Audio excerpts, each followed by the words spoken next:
اما گرباچوف هم در اونجا بوده. مکان گرباچوف هم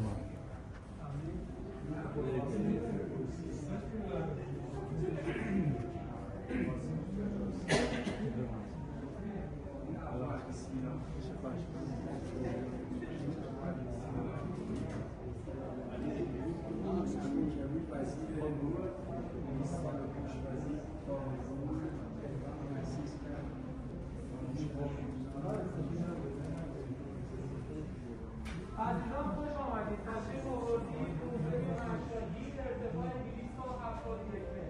مجسمه‌های پیش رو جنسشون از سیلیکون ساخته دکتر علیرضا خاقانی.